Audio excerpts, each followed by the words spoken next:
परिचय। प्रीति, वार्षिक परीक्षा में तुम्हारे प्राप्तांक क्या थे? मैंने कुल 500 अंकों में से 400 प्राप्तांक हासिल किए। तुम्हारा प्रदर्शन कैसा रहा था, विनय? मेरा प्रदर्शन तुमसे बेहतर था। मैंने कुल 400 अंकों में से 320 प्राप्तांक हासिल किए। तुम ऐसा क्यों कहते हो कि तुम्हारा प्रदर्शन मुझसे बेहतर था, विनय? आसान है प्रीति। मेरे प्राप्तांक कुल अंक से केवल 80 कम है, जबकि तुम्हारे प्राप्तांक कुल अंकों से 100 कम है। क्या ये बिल्कुल स्पष्ट नहीं है कि मैं शिक्षा में तुमसे बेहतर प्रदर्शन कर रहा हूं?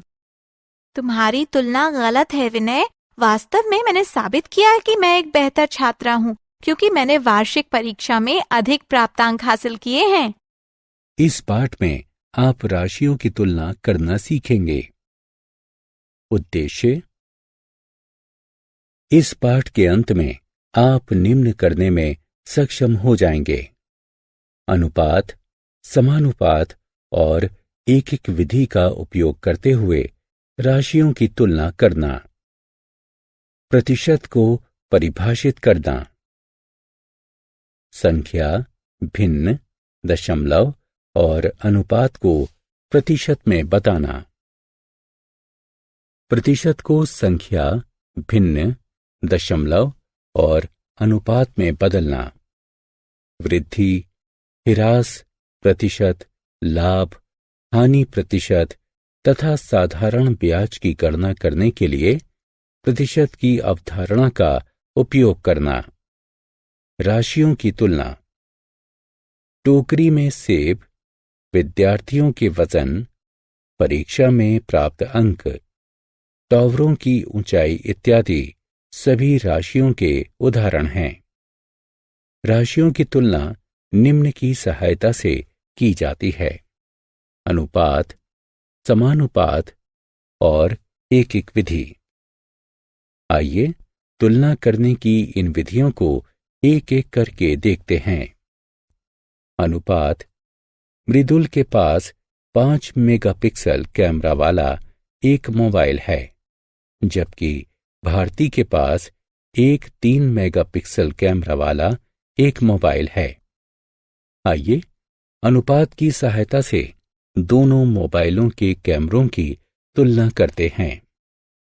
हम मेगापिक्सल के अनुपात को 5/3 के रूप में व्यक्त करते हैं। इसका तात्पर्य है कि मृदुल का कैमरा भारती के कैमरे से 5/3 गुना अधिक बेहतर है। इसका तात्पर्य यह भी है कि भारती का कैमरा मृदुल के कैमरे से 3/5 गुना घटिया है। समानुपात। पाठ के प्रारंभ में हमने प्रीति और विनय की बहस को सुना कि अंतिम परीक्षा में उनके संबंधित प्रदर्शन बेहतर थे। आइए समानुपात की सहायता से उनकी बहस को सुलझाते हैं। आइए अब हम दो कुल अंकों को अनुपात में निम्न प्रकार से व्यक्त करते हैं: 400/500। अब हम विनय और प्रीति के प्राप्तांकों को अनुपात में निम्न प्रकार से व्यक्त करते हैं। उन्हें उनके न्यूनतम पदों में कम करने पर हमें 4/5 प्राप्त होता है। इसका तात्पर्य है कि 2 अनुपात समानुपात में हैं। अतः प्रीति और विनय दोनों ही गलत थे। दोनों ने अपनी अंतिम परीक्षाओं में समान रूप से अच्छा प्रदर्शन किया। एक एक विधि। रणबीर और सतबीर बहुत अच्छे फुटबॉल खिलाड़ी हैं। अंतिम अंतरराष्ट्रीय मैच में रणबीर ने 60 मिनट में 3 गोल किए, जबकि सतबीर ने 30 मिनट में 2 गोल किए। सबसे तेज गोल किसने किए? आइए हम एक एक विधि की सहायता से इस प्रश्न को हल करते हैं। प्रतिशत। इन समाचारों की सुर्खियों को देखिए।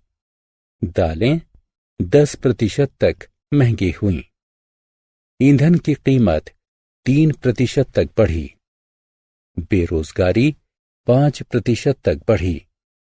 विजय ने पंचायती चुनावों में सुनीता की तुलना में 12% अधिक वोट प्राप्त किए।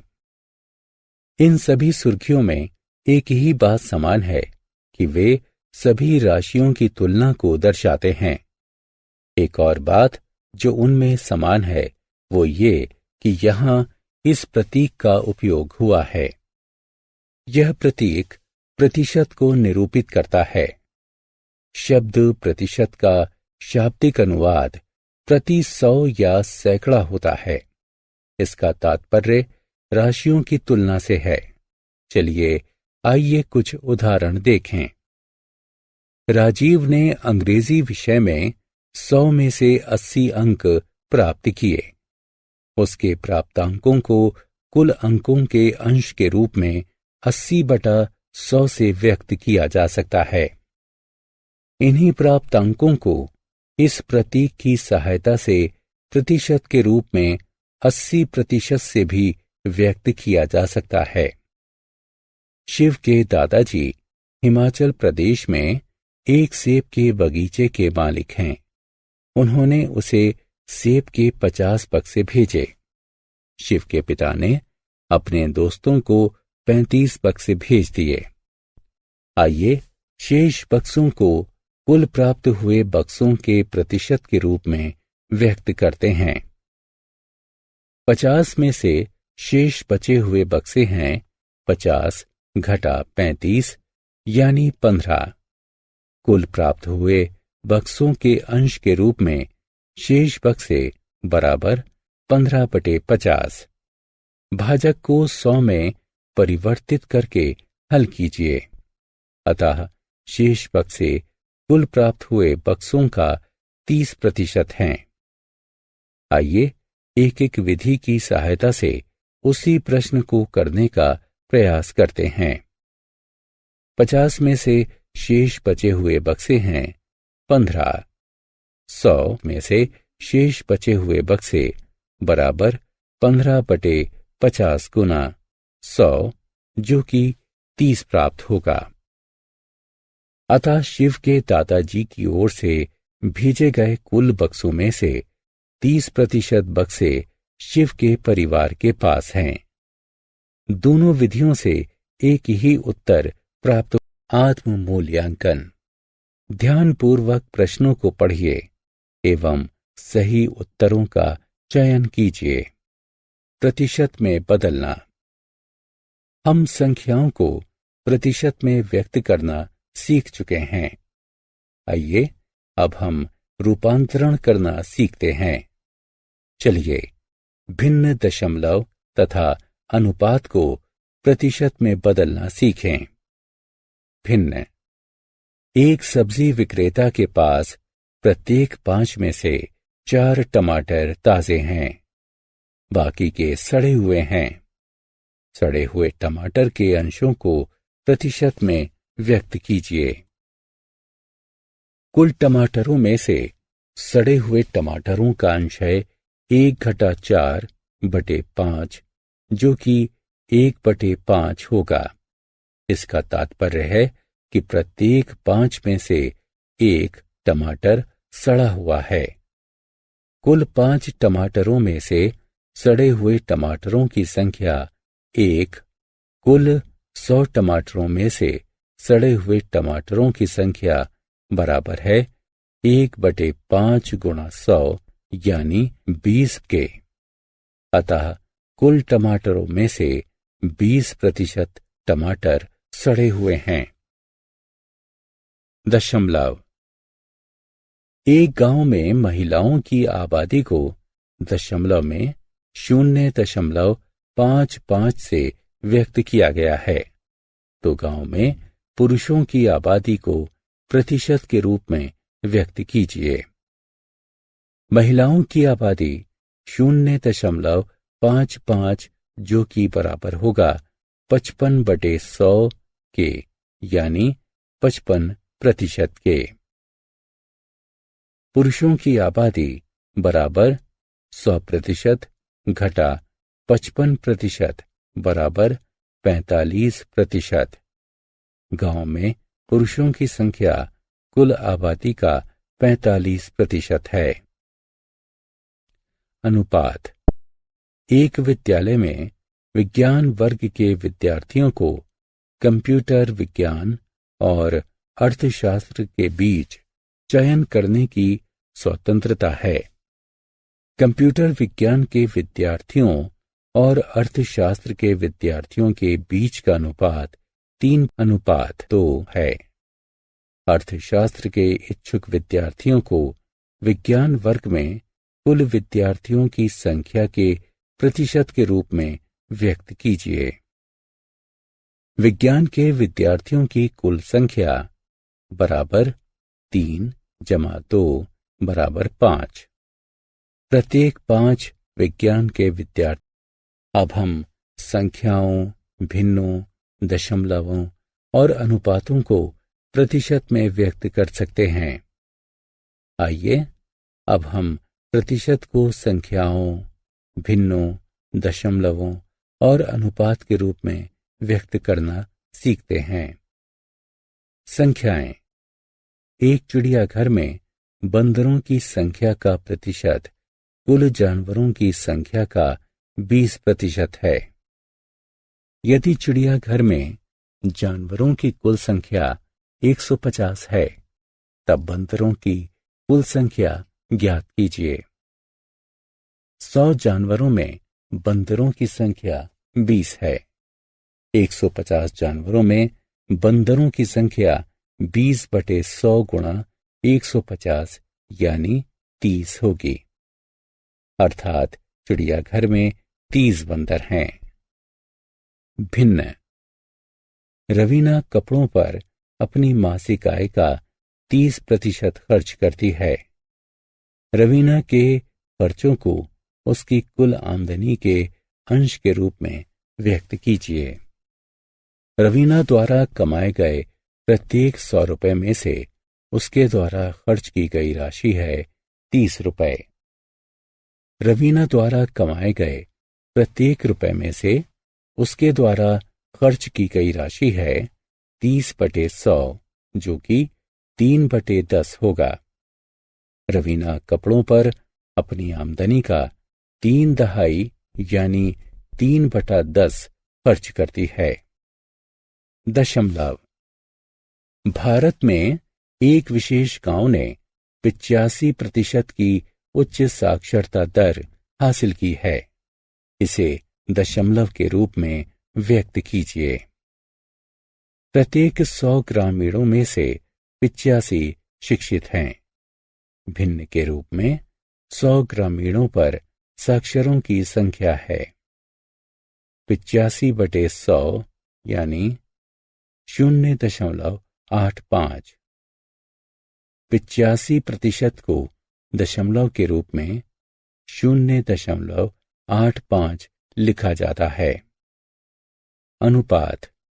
एक विद्यालय में 80% तक शिक्षक महिलाएं हैं। महिला शिक्षकों तथा पुरुष शिक्षकों की संख्या को अनुपात के रूप में व्यक्त कीजिए। प्रत्येक 100 शिक्षकों में महिला शिक्षक 80 हैं। प्रत्येक 100 शिक्षकों में पुरुष शिक्षक 100 घटा 80 यानी 20 हैं। आत्म मूल्यांकन।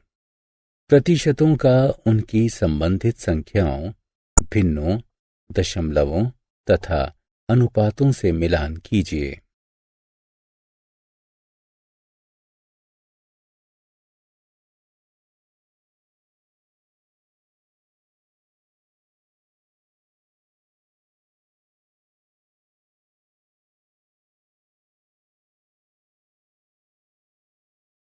प्रतिशत का उपयोग।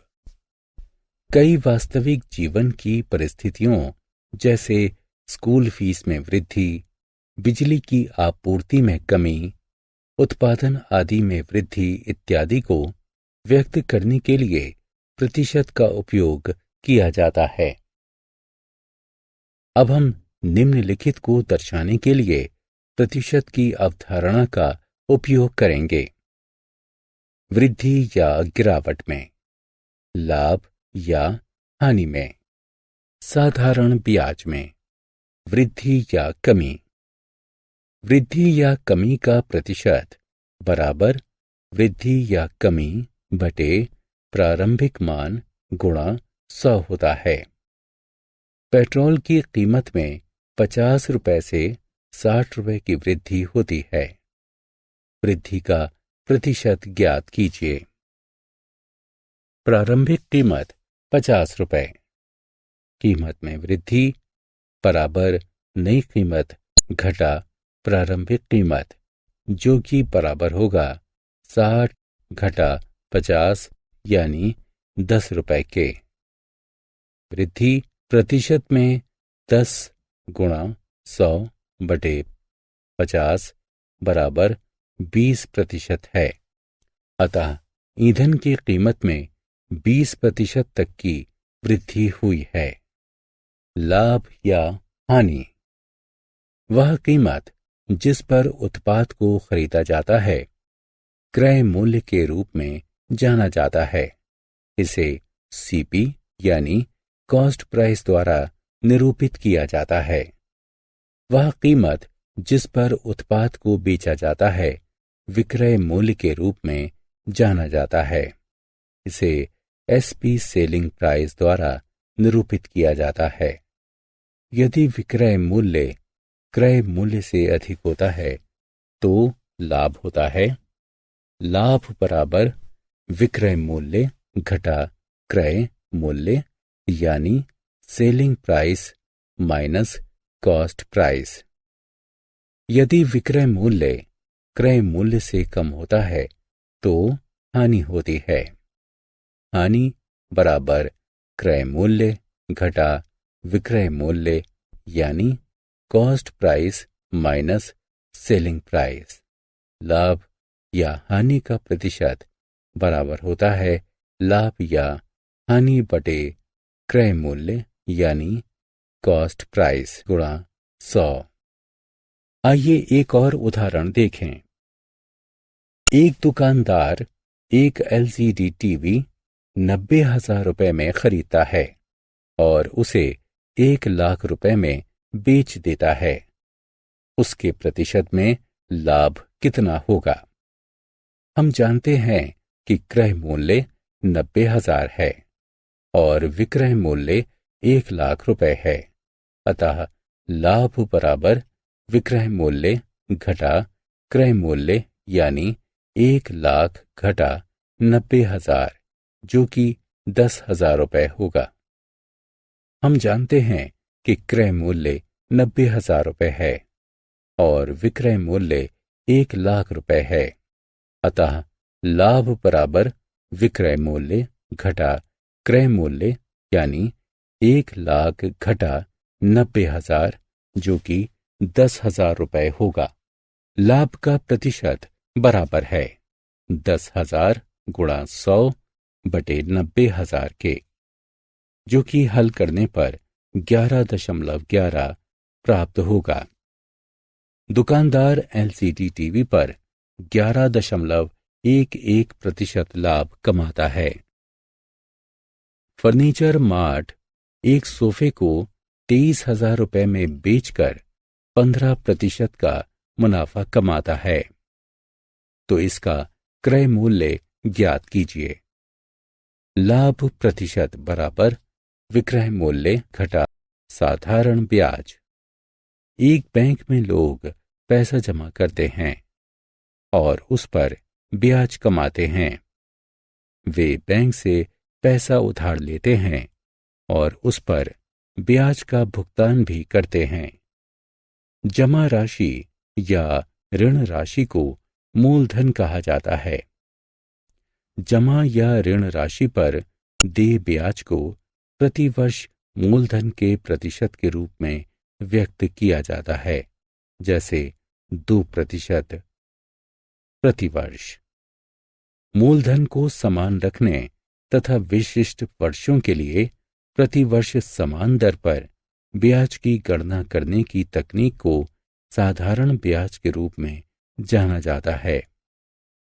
साधारण ब्याज यानी सिंपल इंटरेस्ट, जो कि SI से निरूपित किया जाता है। इसकी गणना करने का सूत्र इस प्रकार है: SI बराबर P गुणा T गुणा R बटे 100, जहां P का तात्पर्य मूलधन है, T का तात्पर्य है समयावधि से, जो कि वर्षों में है, R का तात्पर्य है ब्याज की दर से। निर्धारित वर्षों के पश्चात प्राप्त राशि या भुगतान की राशि की गणना इस प्रकार की जाती है: A बराबर P जमा SI। श्री राम एक बैंक में 3 वर्षों के लिए 1 लाख रुपए जमा करता है। प्रतिवर्ष ब्याज की दर 5% है। श्री राम को 3 वर्षों के पश्चात कितना ब्याज प्राप्त होता है? हम जानते हैं कि मूलधन यानी प्रिंसिपल 1 लाख रुपए है, समय यानी टाइम 3 वर्ष है, और ब्याज की दर यानी रेट ऑफ इंटरेस्ट 5% है। अब ब्याज का सूत्र लगाते हुए आपकी गणना करके हल करने पर हमें 15,000 प्राप्त होगा। अतः श्री राम 3 वर्षों के पश्चात ब्याज के रूप में 15,000 रुपए प्राप्त करता है। वरुण प्रति वर्ष 10% की दर से पैसे उधार लेने के 2 वर्षों के पश्चात एक बैंक को ब्याज के रूप में 20,000 रुपए का भुगतान करता है। ऋण की राशि की गणना कीजिए। यहां ब्याज 20,000 रुपए है, समय 2 वर्ष है और ब्याज की दर 10% है। अब हम सूत्र लगाकर इसकी गणना करें। आत्म मूल्यांकन। विकल्पों को उठाकर उनके सही स्थान पर रखें। सारांश।